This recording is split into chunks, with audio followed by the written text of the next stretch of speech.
ආයුබෝවන් සුබ දැසනක් වාසනාවන්ත ජයග්‍රහී දවසක් ප්‍රාර්ථනා කරනවා ඔබට. ඔබ එකතු වෙන්නේ 7 වෙනි පැයේ සමකින්. රටක් විදිහට ගත්තාම දැන් අපි දන්නවා අපේ රටේ අපේ සමාජයේ මේ දිනවල බහුලවම කතා වෙන්නේ කොරෝනාව පිළිබඳව. කොරෝනාවෙන් මිදෙන්නේ කොහොමද?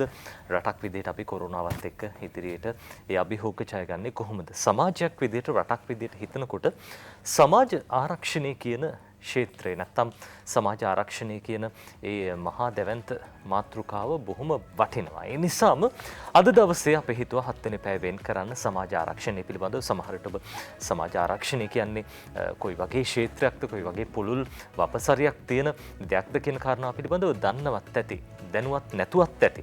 ඒ කොහොමුණත් ඒ සියල්ල පිළිබඳව කතා කරන්න සූදානම්. ඒ සඳහා සුදුසුම පුද්ගලයාට අපි අද 7 වෙනි පැය මැදිරියට ආරාධනා කළා. අද දවසේ අපිත් එක්ක 7 වෙනි පැය මැදිරියට එකතු වෙන්නේ සමාජ විද්‍යාව පිළිබඳව ජ්‍යෙෂ්ඨ කතිකාචාර්ය, ඒ වගේම ශ්‍රී ලංකා සමාජ ආරක්ෂණ මණ්ඩලයේ සභාපතිතුමන්, එතුමන් සබරගමු විශ්වවිද්‍යාලයේ නියෝජනය කරන සබරගමු විශ්වවිද්‍යාලයේ සමාජ විද්‍යාව පිළිබඳ ජ්‍යෙෂ්ඨ කතිකාචාර්යතුමන් සමන් හදරාගම මහත්මයා. සුබ දැසනක් ඔබතුමන්ට. සුබ දැසනක් නජිත්.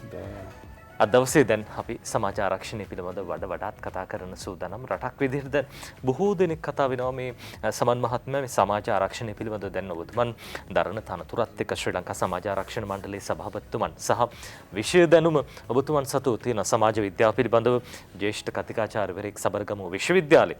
දැන් මේ සියල්ලත් එක්කම අපිට පැහැදිලි කරන්නකෝ සමාජ ආරක්ෂණ මණ්ඩලය කියන්නේ මොකක්ද? සමාජ ආරක්ෂණ මණ්ඩලයේ මොන වගේ සේවාවක්ද සිද්ධ වෙන්නේ? ඇත්තටම සමාජ ආරක්ෂණය කියන්නේ මොකක්ද? ඇත්තම ඉතාම කාලෝචිත සාකච්ඡාවක් අපිට කරන්න තියෙන අද. සමාජ ආරක්ෂණය කියන්නේ ඉතාම පුළුල් ක්ෂේත්‍රයක්. අපි ගත්තොත් සමාජ ආරක්ෂණය කියන ප්‍රධානම තේමාව යටතට ව්‍යාධිය. මම මේ කතාවේ මුලින් මම පැහැදිලි කරන්නම් මේකේ න්‍යාත්මක පසුබිම. ව්‍යාධිය, අකර්මණ්‍ය වීම, ඒ වගේම මාතෘත්වයට පත්වීම. මම පැහැදිලි කරන්න කොහොමද ඒක වෙන්නේ කියන එක. ඒ වගේම ගර්භණී භාවයට පත්වීම. ඒ වගේම රැකියාවක් කරමින් ඉඳලා ඒක අහිමි වීම. ඒ වගේම වයෝදතට පත්වීම. අපි කියන්නේ වයසට යනවා කියලා කියන්නේ. ඔද වයෝදතට පත්වීම. කියන්නේ මෙවැනි සිද්ධීන් ඇති වුනහම මානවයෙක් විදිහට, පුජ්‍යලෙක් විදිහට අන්න ඒ අයට සුබ සාධනය සැලසීම සහ සමාජ රැකවරණය ලබා දීම කියන එක අපිට පුළුවන් සමාජ ආරක්ෂණය විදිහට ගන්න. අපි ගමුකෝ දැන් මේ කොවිඩ් තත්ත්වය. අපි ලෝකයට අලුත් ප්‍රබල අත්දැකීමක් වුණා 2019 නොවැම්බරෙන් පස්සේ. මුළු රටම මුළු ලෝකයම මේ තත්ත්වයට මුහුණ දෙන්න සිද්ධ වුණා අපිට. ඉතින් ඕන සමාජ ආරක්ෂණය, සමාජ රැකවරණය, සමාජ සුබ සාධනය ඉතා පුළුල්ව සමාජයට අවශ්‍ය වුණා. අපි දන්නවා දැන් එන්නත්කරණය කියන විද්‍යාත්මක ක්‍රමවේදය උපයෝගී කර ගැනීම, වෛද්‍ය උපදෙස් අනුව කටයුතු කිරීම, ඒ වගේම සෞඛ්‍ය මාර්ගෝපදේශ සහ අනුගමනය කිරීමට ලෝක සෞඛ්‍ය සංවිධානය විසින් උපදෙස් දුන් ආකාර ක්‍රියාත්මක කිරීම නිසා අද ශ්‍රී ලංකාවත් සැලකිය යුතු මට්ටමට, ඉතාම ප්‍රබල මට්ටමට අද මේ තත්ත්වයෙන් අද අපි සාර්ථකව මඩ පවත්වලා තියෙනවා. දැන් උදාහරණකින් මම සමාජ ආරක්ෂණය කියලා කිව්වේ. ඒතකොට රජයක් විදිහට, ආණ්ඩුව විදිහට මේ ලබා දුන්නේ තමයි ජනතාව වෙනුවෙන් සමාජ ආරක්ෂණය ගත හැකි ඒ අර්ථය. ඒත් සෞඛ්‍ය ශාස්ත්‍රය මේ සමාජ ආරක්ෂණයේ ප්‍රධානම එක ශාස්ත්‍රය සෞඛ්‍ය ශාස්ත්‍රය. දැන් මම කියවනේ ලෙඩ රෝග වලට පුජ්‍යලයක් නතු වීම. එතනදී අවශ්‍යයි සමාජ වශයෙන් සමාජ ආරක්ෂණයක්, සුබ සාධනයක්, අවශ්‍ය වෙන පහසුකම්, වෛද්‍ය උපදෙස්, ඖෂධ ලබා දීම. ඒතර අපි ගත්තොත් එහෙම මාතෘත්වයට පත්වීම කියන්නේ යම්කිසි කාන්තාවකට අපි ගත්තොත් කාර්යභාරයන් වල වැඩි කමක් ලැබෙනවා. අමතර කාර්යභාරයක් ලැබෙනවා. අර කලින් තිබ්බ තත්ත්වයට වැඩිය වෙනස්. වෙනස්නේ. දැන් අපි ගත්තොත් දැන් අද ලෝක කතා කරනවා කාන්තාන් කාර්යභාරය මේ ත්‍රිත්ව කාර්යභාරයක් කතා කරනවා අපි. එතකොට එකක් තමයි නිෂ්පාදනයේට කාන්තාවන් නියැලෙනවා. අපි කියන නිෂ්පාදනය. ඒ වගේම ප්‍රජනන කාර්යය නේද? ප්‍රජනන කාර්යය. ප්‍රජනන කාර්යය තවත් අංශවල යනවා. නමුත් මෙච්චරම කතා කරන්න යන්නේ නැහැ. එතකොට මේ ප්‍රජනන කාර්යයේදී ඒකට කාන්තාවක් වීම ප්‍රජනනය කිරීම තුළ ඒ කාන්තාවගේ වැඩ රාජකාරී වැඩි වෙනවා. දවස වැඩ කරන වැඩ ප්‍රමාණය වැඩි වෙනවා.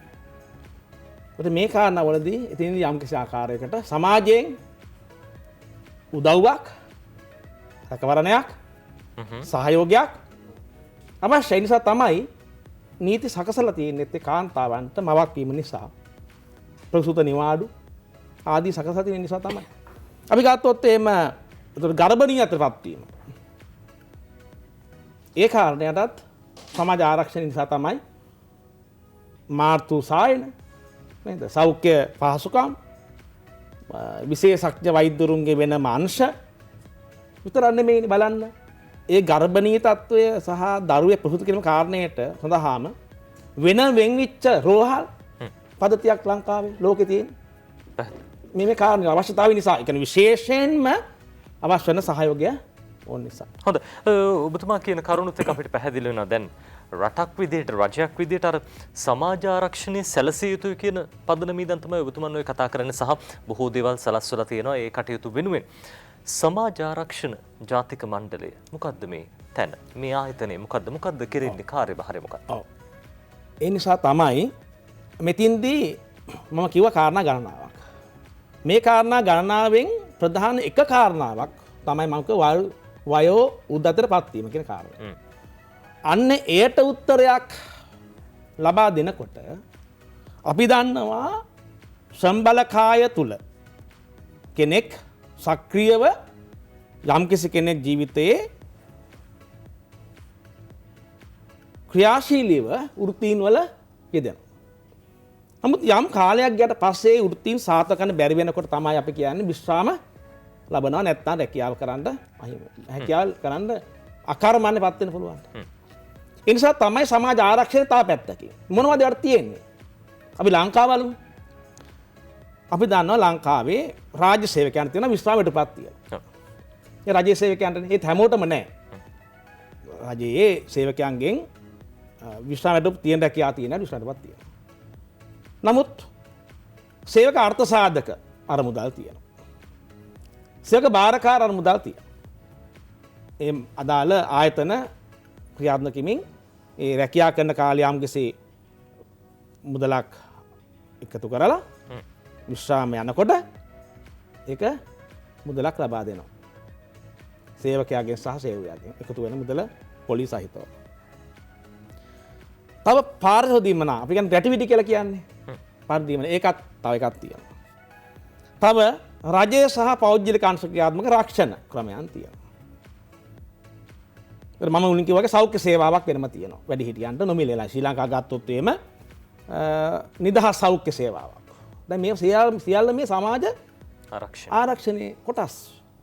ඒ වගේම ස්වාභාවික ඉපත් આવොත් එහෙම රජයන් මැදිහත් වෙලා ඒ සඳහා වෙනම අමාත්‍යාංශ තියෙනවා.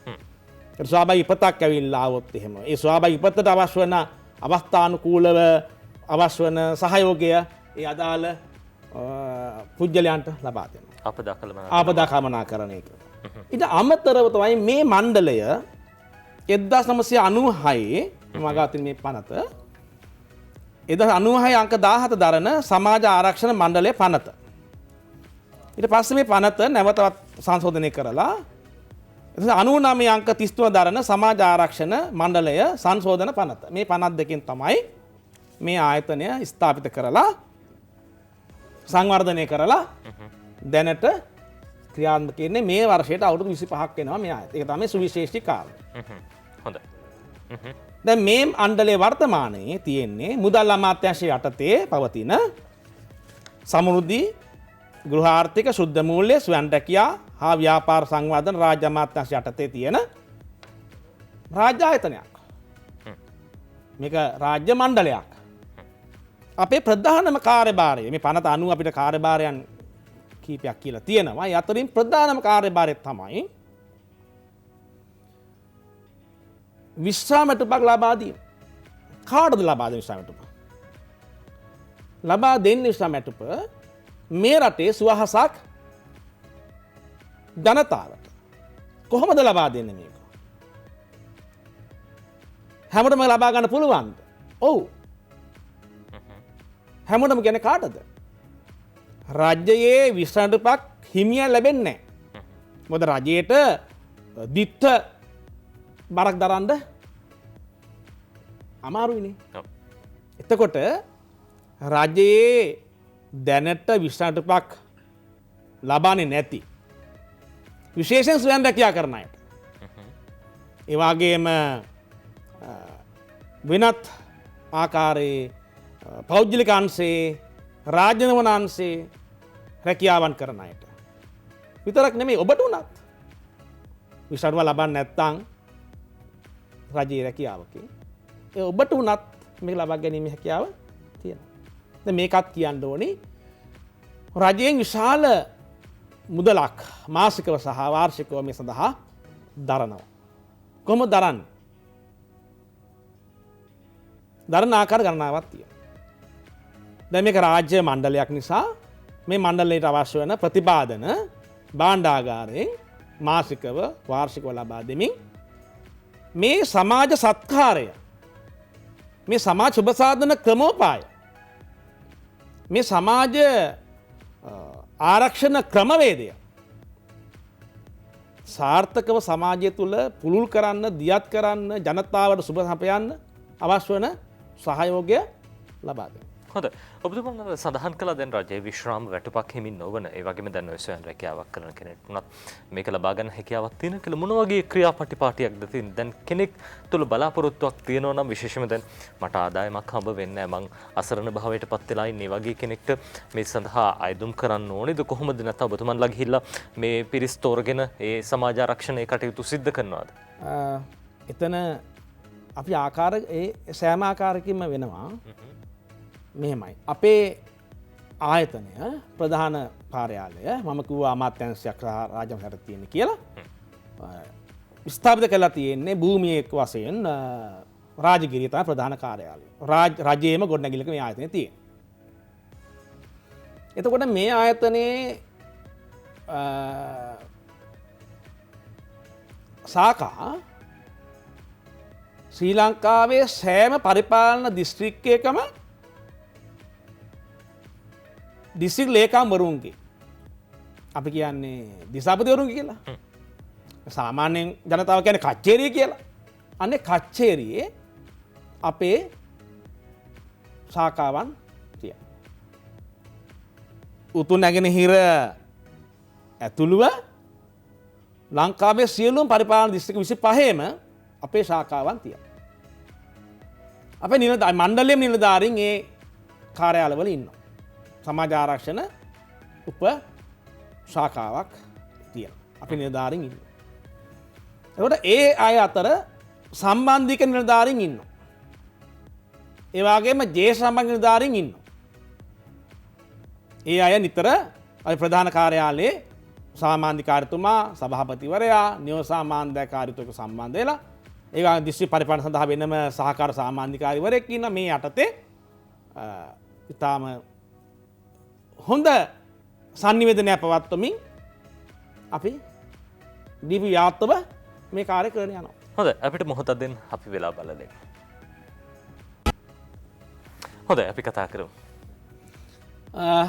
මම කිව්වේ එතකොට කච්චේරි වල අපි මේ වචනේ කියන්නේ අපි සාමාන්‍ය ගමේ අය හැමෝම දන්න වචනේනේ. කච්චේරි. දිසාපතිතුමා.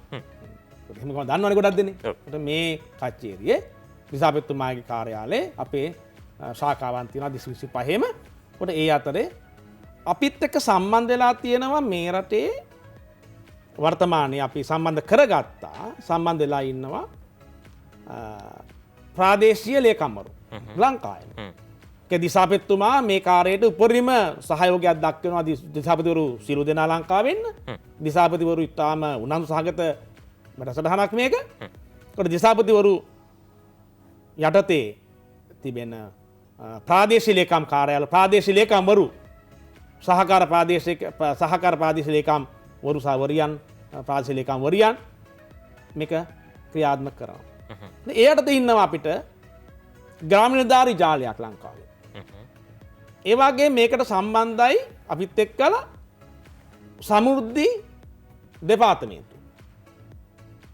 ඒකට සමෘද්ධි අධ්‍යක්ෂ ජණ්ඩාල්තුමා යටතේ දිස්ත්‍රික් වල තියෙන සමෘද්ධි දිස්ත්‍රික් අධ්‍යක්ෂකවරු සහ ඊට පල්ලෙහාට ගමන් කරනකොට සමෘද්ධි බැංකු කළමනාකරුවරු ඊට පල්ලෙහාට යනකොට සමු සංඝ නිලධාරීන් අපිත් එක්ක සම්බන්ධයි.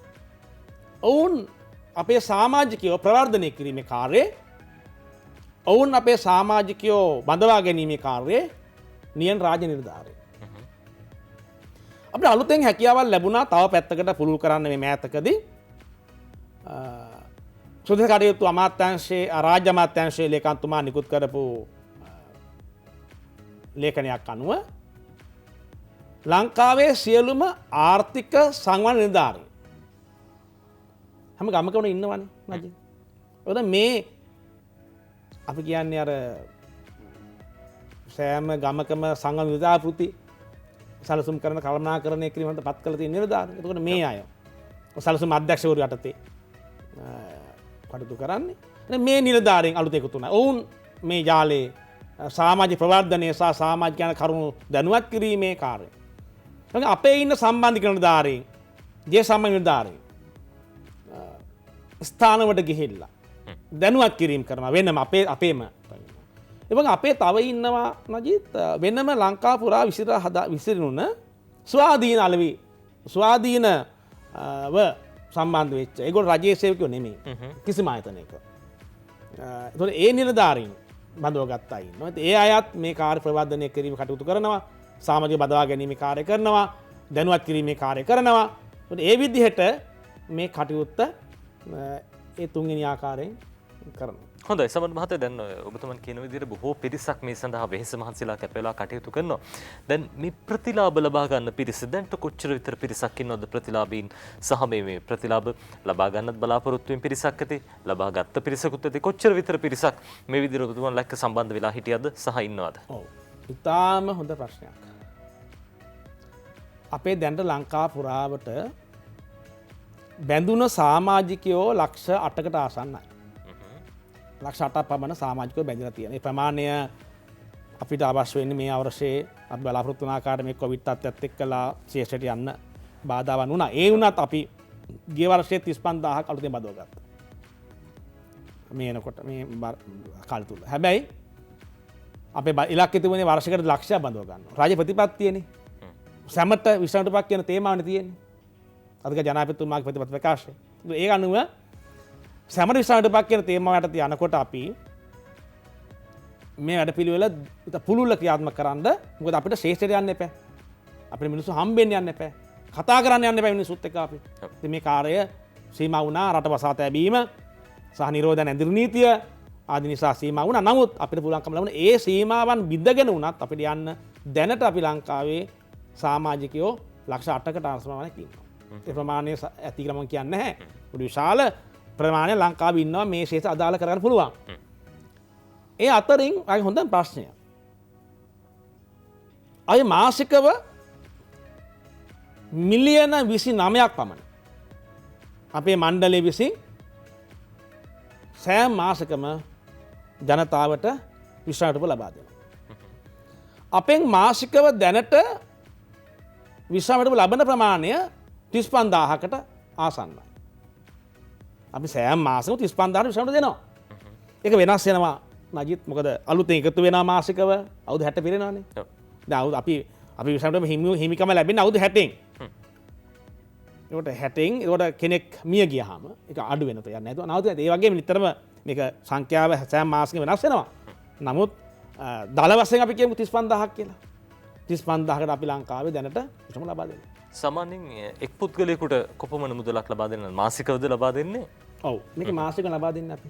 ඒක න සමාජ ආරක්ෂණ ක්‍රමයේ මූලික තේමාවනේ. එතකොට අර සාමාන්‍ය රජයේ විශ්‍රාමයට දෙන්නේ අපි සාමාන්‍ය මිනිස්සු එහෙම දන්නේ නැහැ. දන්නේ පෙන්ෂන් කොහොමද දන්නේ? එම රටේ දන්නවච පෙන්ෂන් කියලකිම අපි කතා කරමු අර හුරුවච නේද හැමෝ දන්න පෙන්ෂන් කිවා පෙන්ෂන් එක අපි දෙනවා එතකොට දැන් ඔබහයි කොහොමද මේ කොවිඩ් කාලද නොව අපිට මම ගිය පෙබරවාරි මාසේ පත්වෙලා සභාපති විදිහට දවස් 20ක් ගියේ නෑ කොවිඩ් එක්ක රට වැහුවා හැබැයි අපිට මාර්තු මාසේ 2020 මාර්තු මාසේ පෙන්ෂන් දෙන දවස් 25 හැබැයි 25ට දෙන්න බැරි වුණා අපේ සම්පූර්ණ ජාලය අලුත් කරගන්න උන් නිසා අපි හැබැයි මාර්තු මාසේ පෙන්ෂන් එක අපි අප්‍රේල් 5 ගෙවුවා කොහම හරි වෙනත් ජාලයකින් හදාගෙන අපි නොතිබ්බ අලුත් ජාලයක් හදාගෙන දවස් 10ක් ප්‍රමාණය හැබැයි අප්‍රේල් මාසේ පෙන්ෂන් එක අපි අප්‍රේල් 25 ගෙවුවා එදා සිට මේ කොවිඩ් කොහොම තිබ්බත් රට වසලා තිබ්බත් රාජ්‍ය සේවකයෝ අපේ ආයතනයේ සේවකයෝ කැප් වෙලා මහන්සි වෙලා රට වසා තැබුවත් කුමන කාරණා තිබ්බත් අපි එදා සිට අද දක්වා නියමිත දවසට අපි 25 වෙනිදාට පෙන්ෂන් ගෙවුවා. ඒ අපි හදාගත් ජාලය තුල අපිට එදාලා අවශ්‍ය වෙන පහසුකම් හදාගෙන අපි මාස එකමාර වගේ කාලයක් තරවහල තිබ්බනේ. ඒත් අපි අපේ නිලධාරීන් ආයතන ඇවිල්ලා ඒ නිසි දවසට අපි විශ්‍රාමයට ගෙව්වා. මං කිව්ව ගානයි මතක් කරනවා නම් මාසික මිලියන 29ක් 30ක අතර ගානක් ඊට අමතරව සමාජිකයෝ 35000කට ආසන ගානකට අපි ගෙවනවා. ඊට අමතරව අපි තව ගෙවන ප්‍රතිලාභ තියෙනවානේ. අර්ධබලතා දීමනා ගෙවනවා. පූර්ණ බලතා දීමනා ගෙවනවා. මරණ පාරිතෝෂික ගෙවනවා. ඒ වගේම ශිෂ්‍යත්වයේ පාසල් ළමයින්ට සාමාන්‍ය පෙළ සමත් වූ දරුවන්ට අපේ සමාජික දරුවන්ට ඒ වගේම උසස් පෙළ සමත් වෙලා විශ්වවිද්‍යාලයට යන දරුවන්ට මේ වගේ අපි ප්‍රතිලාභ ලබන අයට අපි ප්‍රතිලාභ නිසියාකාරයෙන්ම ගෙව්වා මේ කාලය තුල. හොඳයි. දැන් ඔබතුමන් කියන විදිහට දැන් මේ වැය බර බොහොම වැඩි මිලියන් 29ක්. හැබැයි දැන් ප්‍රතිලාභින් පිරිසත් 35000කට ආසන්නයි කියලා ඔබතුමන් සඳහන් කළා. මේ හැමදේත් එක්කම අපිට පැහැදිලි වෙන කාරණාව මේ දැන් මේ ගෙවන මුදල් ප්‍රමාණය ඇතිද රජයක් විදිහට අපි දන්නවා අපහසුයි. මේ ආකාරයෙන් අර සහන සලසන්න දිරිදීමනා ලබා දෙන්න රජයේ මුදල් මේ මහ ජනතාවගේ මුදල් වැය වෙන්නේ.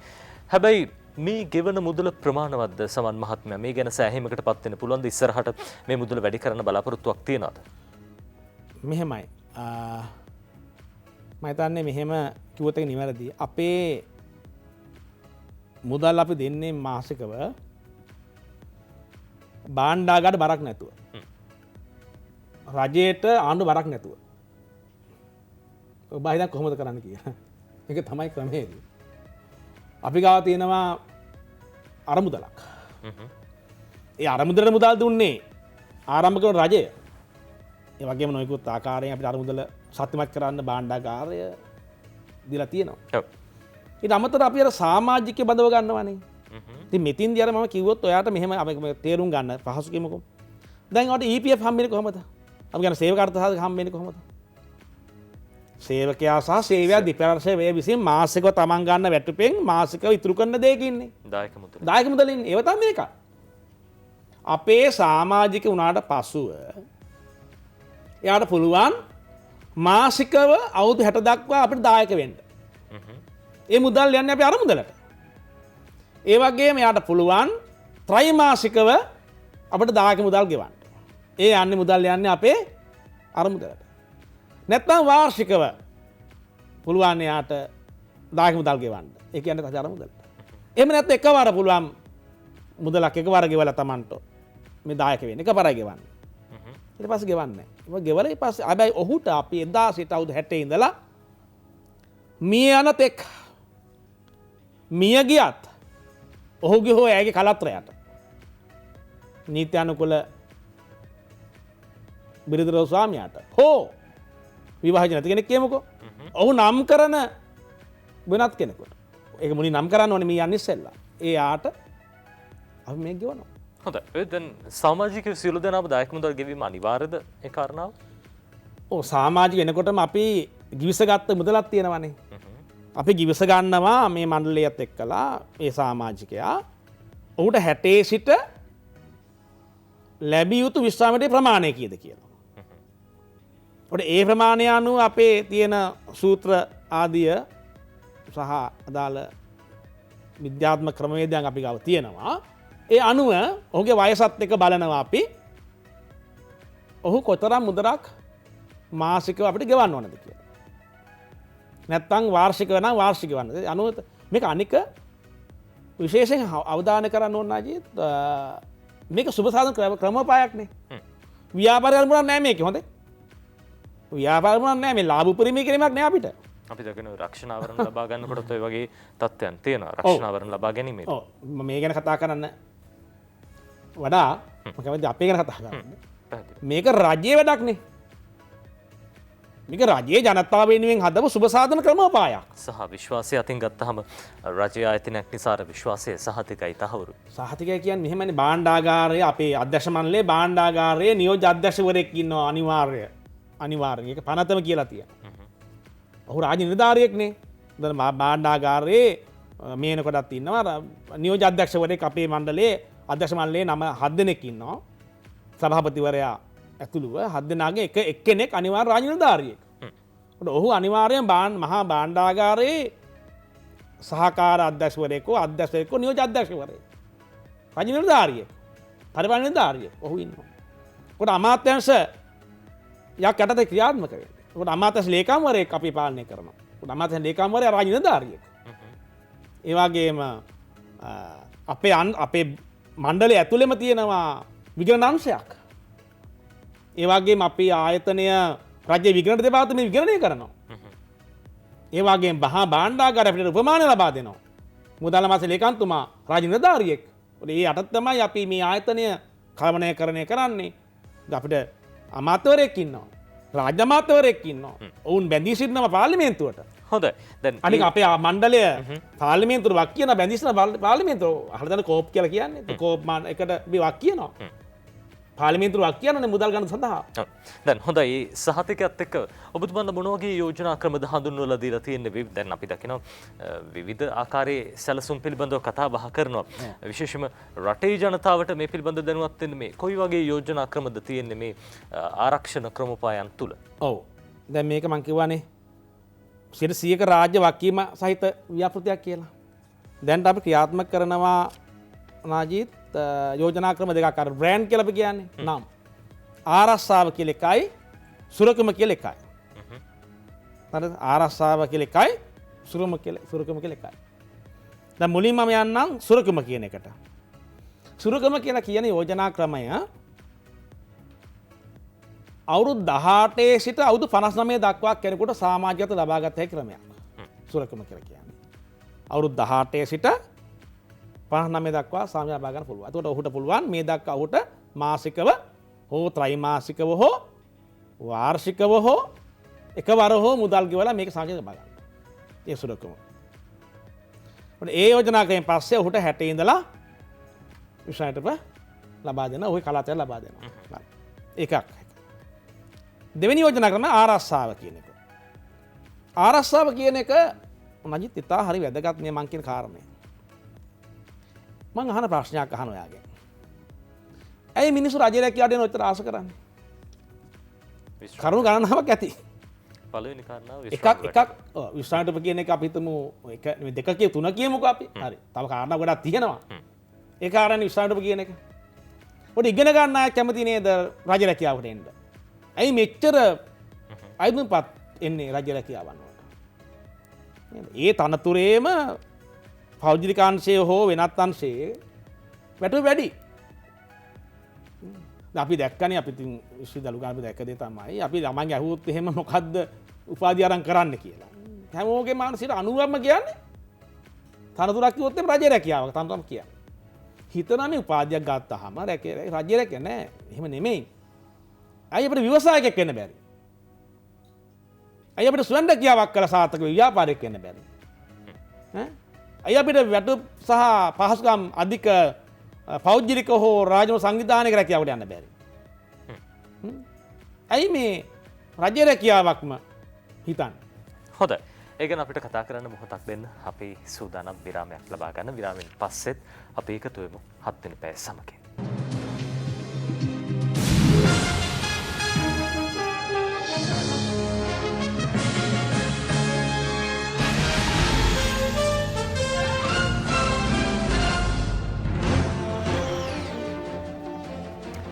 ඔබ ඔබලාටත් එකතු වෙන 7 වෙනි පැය සමගින් සබරගමු විශ්වවිද්‍යාලයේ සමාජ විද්‍යාව පිළිබඳව ජ්‍යෙෂ්ඨ කතිකාචාර්ය ශ්‍රී ලංකා සමාජ ආරක්ෂණ මණ්ඩලයේ සභාපතිතුමන් සමන් හඳරාගම මහත්මයා අද 7 වෙනි පැයට එකතු වෙන අපි අර නවත්වපු තැනින් පටන් ගමු. සමන් මහත්මයා උතුමන් සඳහන් කළේ අර දැන් බොහෝ පිරිසක් උපාධිධාරීන් පවා මේ කැමති රජයේ රස්සාවක් කරන්න පෞද්ගලික අංශය ඕන තරම් ඉහළ වැටුප් වලට රස්සා තියෙනවා. මොකක්ද හේතුව? දැන් අපි දන්න ඔය රජයේ රැකියාවන් දෙන්න ලාවට නජිත් ඔය පෞද්ගලික අංශයේ ඉහළ වැටුප් තියෙන අය අස්සලා යනවා රජයේ රැකියාවට. දැකලා තියෙනවානේ ඔය ගොඩාක් ඔය ඊට පස්සේ ඉතින් එයාගෙන් ඒ සාර්ථක ඔයාගෙන් සම්බලකායට කොතරම් මෙයා දායකත්ව දෙනවද කියලා ප්‍රශ්නකුත් තියෙනවා. නෑ මම වෙන පැත්තට යමු. මම කියන්න ගියේ මේ අපේ ආයතනය තුල තියෙනවා ව්‍යාපෘතියක් වැඩසටහනක් ආරක්ෂාව කියලා. මේ ආරක්ෂාවට සම්බන්ධ වෙන්න පුළුවන් ගොඩක් දරුවන්ට. අවුරුදු අර මං කියන මුලින් එක තියෙන්නේ 18 ඉඳලා 59 දක්වා. දැන් මේ අනිත් එක ආරක්ෂාව තියෙන්නේ අවුරුදු 18 දක්වා. නජිත් අර මම කිව්වනේ දෙමව්පියොත් කැමති, දරුවොත් කැමති, හැමෝම කැමති රජ රැකියාවට යන්න කියලා. මේ ආකාර ප්‍රශ්න තියෙන්නේ. මේ ඇටිටියුඩ් ප්‍රශ්න තියෙන්නේ. මේක ආකාර ප්‍රශ්න තියෙන්නේ. රජ රැකියාවට යන්න නැත්නම් ජීවිත සාර්ථක කරන්න බැයිද? පුළුවන් නේ. ඔකට විසඳුමක් ගන්න වෙන ක්‍රම නැද්ද? තියෙනවනේ. මේ තියෙන්නේ රජ ආයතනය. දැන් මේ දෙමාපියෝ ඇද්දක පියාගන්න ඉස්සෙල්ලා තමන්ගේ දරුවට විසඳුම හදලා යන්න පුළුවන් නේ. අපි දෙක තුනම. තමන් කියන එක. දරුවෙක් ඉපදෙන්නාට පස්සේ උපන්දින තෑග්ගක් විදිහට පුළුවන් ඔහුට විසඳුම හදන්න දෙමාපියන්ට. දරුවෙක් ඉපදුනහම අවුරුද්දේ හරි දෙකේ හරි තුනේ හරි පහේ හරි උපන් දිනයකට ලොකු සාද දාන්න වඩා ඒ දරුවට අවුරුදු 60 ඉඳලා මිය යනකම් මිය ගියත් ඒ දරුවගේ සහකරුවට සහකාරියට විශ්වාසව ලැබෙන ක්‍රමය හදන්න පුළුවන් අපි දෙක දුනාම මේ රාජ්‍ය ආයතනයක් අවුරුදු 25 පැය ආයතනයක් මේ අවුරුදු 25ක් වෙනවා. එතකොට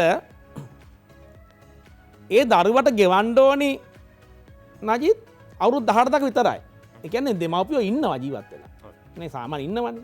හරි හදිසි මිය ගියා කියන්නකො මැදදී. අපි ගන්න ආයිත්‍යයෙන්. අපි දෙනවා මණ්ඩලය විසින් එයාට අදාළ මුදල අපි ඉතුරු කාලෙක අපි ගෙවනවා. පැහැදිලි මම කියන්නේ. අපිට මේ කාරණයක් නිසා හදිසියේ මව ඒ බාරකරුවා මිය ගියා කියලා. අවුරුදු 18ක් ගෙවන්න බැරුව නැහැ කියලා. අවුරුදු 10 දිගම දරුවට අපි ඊට පස්සේ ඉල්ලන්නේ නැහැ සල්ලි. අපි එහෙම කියමුකෝ සරල භාෂාවෙන් අපි ඉල්ලන්නේ අපේ මණ්ඩලයේ පනත අනුව අදාළ ගැසට් පත්‍ර අනුව අපි බැඳී සිටිනවා දරුවට ඒ ගිවිසගත් විසඳුම ගෙවන්න. ඔට මේකේ තව ප්‍රතිලාභ තියෙනවා. ඒ දරුවා ශිෂ්‍යත්ව පාස් වුණාට පස්සේ විභාගේ පහේ අපි ගෙවනවා ප්‍රතිලාභ. ඒ වගේම උසස් පෙළ සමත් වුණාම අපි ගෙවනවා. ඒ වගේම සාමාන්‍ය පෙළ සමත් වුණාම ගෙවනවා. වෙනම අතිරේක ප්‍රතිලාභ ගෙවනවා. වර මෙහෙම කිව්වොත් පුදුම වෙයි.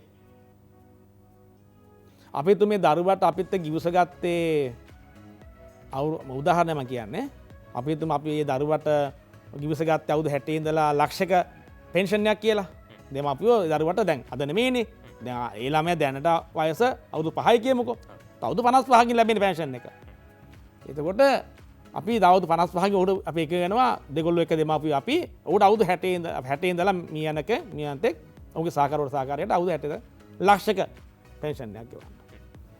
ඒ දරුවා ශිෂ්‍යත්ව පාස් වුණා කියන්නකෝ. අපි ගෙවනවා පාස් වෙන 50000ක් අනිත් පාර ගෙවනවා එකවර ගෙවනවා 50000ක් අපි. හරිද? ඊට පස්සේ ආයි සාමාන්‍ය පාස් සමත් වුණා කියනකෝ සාමාන්‍ය පෙළ උසස් පෙළ කරන්නට. අපි ගෙවනවා ලක්ෂයක් එකවර ගෙවනවා අපහු.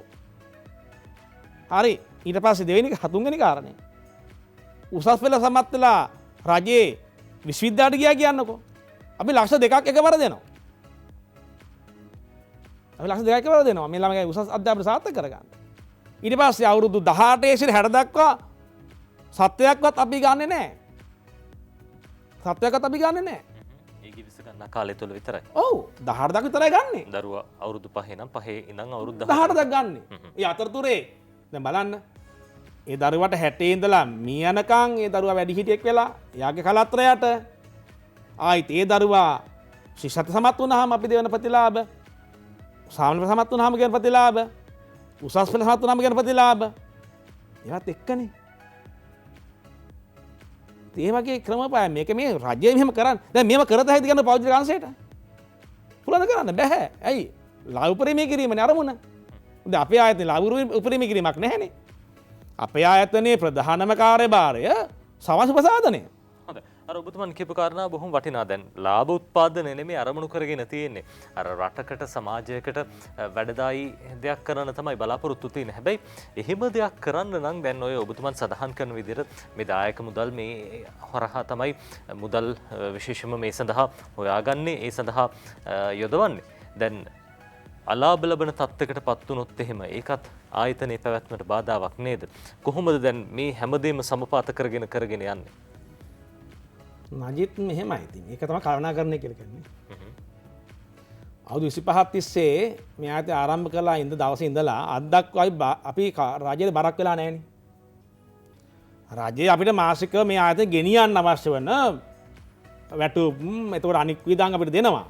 ඒක හරි. නමුත් අපි මේ සමාජිකයන්ට ප්‍රතිලාභ දෙන්න මේ කියන ඒවට අපි සත්‍යයක්වත් තාම බාන අරන් නැහැ, ගන්න ඕනේ නැහැ. ඒක ඉතින් ඒක කළමනාකරණය කියන්නේ ඒක තමයි.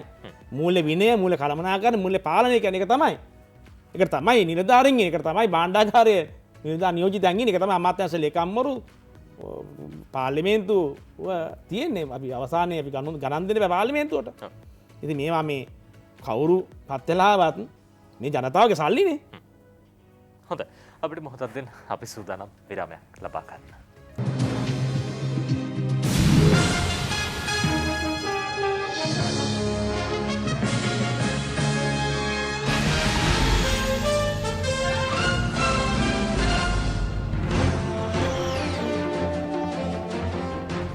ඔබ දවසත් එකතු වෙන්නේ 7 වෙනි පැය සමගින් ශ්‍රී ලංකා සමාජ ආරක්ෂණ මණ්ඩලයේ සභාපතිතුමන් ජ්‍යෙෂ්ඨ කතිකාචාර්ය සමන් හදරාගම මහත්මයා අද 7 වෙනි පැයට එකතු වෙන්නේ. අපි බොහෝ දේ කතා කළා. විශේෂයෙන්ම දැන් ශ්‍රී ලංකා සමාජ ආරක්ෂණ මණ්ඩලය පිළිබඳව කතා කරනකොට රාජ්‍ය ආයතනයක්, රාජ්‍ය බැඳීමත් එක්ක ඒ කටයුතු සියල්ල සිද්ධ කරන්න ඕන. ඉදිරියේදී මොනවද සැලසුම් කළ තියෙන? විශේෂයෙන්ම රටක් විදිහට සමාජ ආරක්ෂණය කියන දේ ප්‍රචලිත කරන්න ඕනේ, ව්‍යාප්ත වෙන්න ඕනේ.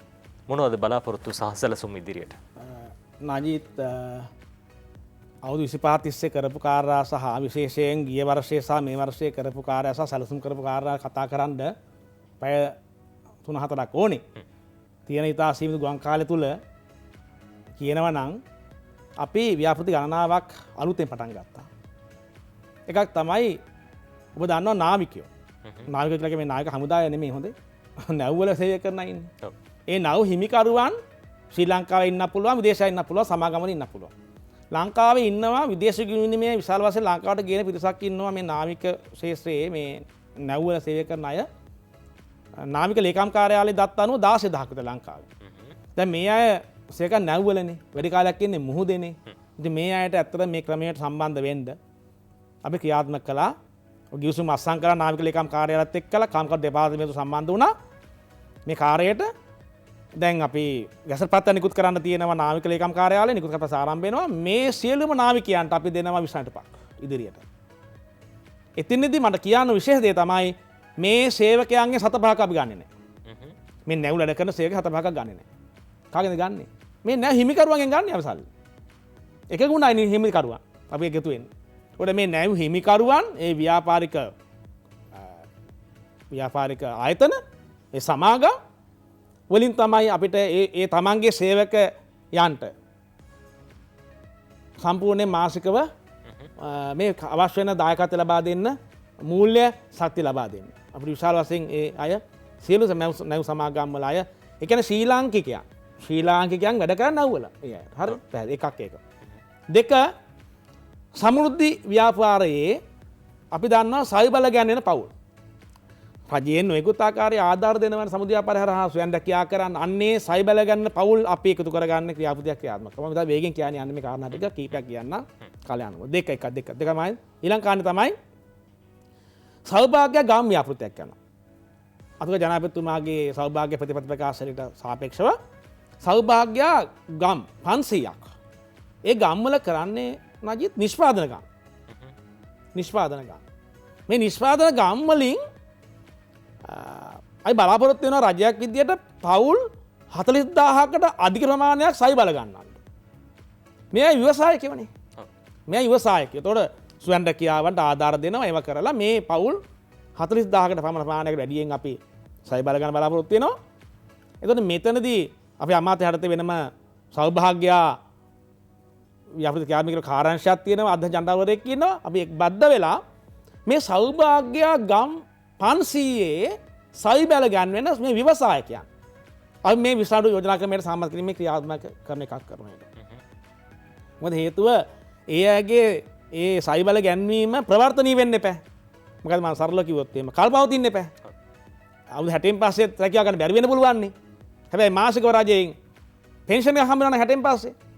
නේද? පුළුවන් කාලේ නිෂ්පාදනය කරනවා, ව්‍යාපාර කරනවා නේද? උපයන මුදලක උපය ගන්නවා. හැබැයි 60න් පස්සේ එයාට රජයෙන් මාසික ලැබෙනවා නම් තමන්ගේ ගිණුමට හැමදාම වෙනවා නම් මාසික දිනේට පෙන්ෂන් එකක් නේද? කොච්චර සත්‍යමත්ද නේ? ඒක. තව එකක් තමයි ක්‍රියාත්මක කරන මේ දවස්වල අපි කලාකරුවන්ට ඔබට පුළුවන් නජිත් සම්බන්ධ වෙන්න ඔබට විශේෂ ප්‍රතිලාභ දෙන්න පුළුවන් මේ ලංකා කලාකරුවන්ට. රජයෙන් 50,000 ආධාරයක් දෙන වෙනම කාටවත් දෙන්නේ ආධාරය. දැන් සංස්කෘති දෙපාර්තමේන්තුවේ මේ කලාකරුවන් නිර්වචනය කිරීමේදී සූසර කලා කියලා නිර්වචනය කරලා තියෙනවා කලාකරුවා. මේ කැමරා ශිල්පීනුත් නිර්වචනය කරලා තියෙන්නේ මේ කලාකරුවන් විදිහට. නැටුම් ගැයුම් වැයුම් කරන සංගීතය කටයුතු කරන ගීත ලියන විතර නෙමෙයි පොතපත රචන හැමෝම කලාකරුවන්. එතකොට මේ අයට අපි ගා වෙනම අරමුදලක් තියෙනවා. රජයෙන් ලබා දුන්න ප්‍රතිපාදනයක් තියෙනවා සංස්කෘති දෙපාර්තමේන්තුව හරහා. අපිත් එක්ක සම්බන්ධ වන කලාකරුවන්ට ඒ ඔහු ඒ දායක මුදල් ගෙවන්න ඕනේ මාසිකව. හැබැයි එකවර අපි දෙනවා ඔහුට 50,000ක ස්ථාවර තැන්පතුවක්. අපි ඒ තැන්පතුව රාජ්‍ය බැංකුවක ඒ තැන්පතුව ඔහු නමින් විවෘත කරන්න. ඒකට වැල්පොලි එකතු වෙනවා නජිත්.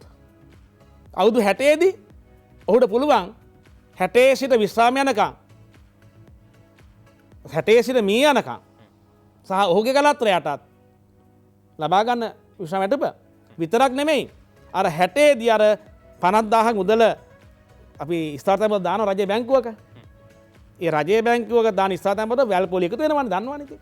ඒක පොලියට එකතු වෙලා අන්තිම 60 දී එකවර මුදලක් විදිහට ලොකු මුදලක් අරගෙන තමන්ගේ ඉදිරි සැලැස්ම හදාගන්න පුළුවන් කලාකරුවෙකුට. ඒක තව විරාපෘතියක්. අවසාන වශයෙන් අපි ඔබතුමන්ගෙන් දැනගන්න කැමති ජනතාවට රටේ ජනතාවට දෙන්න පණිවිඩයක් තියනවාද? මොකද්ද සමාජ ආරක්ෂණයත් එක්ක ඉස්සරහට කටයුතු කරන්නේ කොහොමද?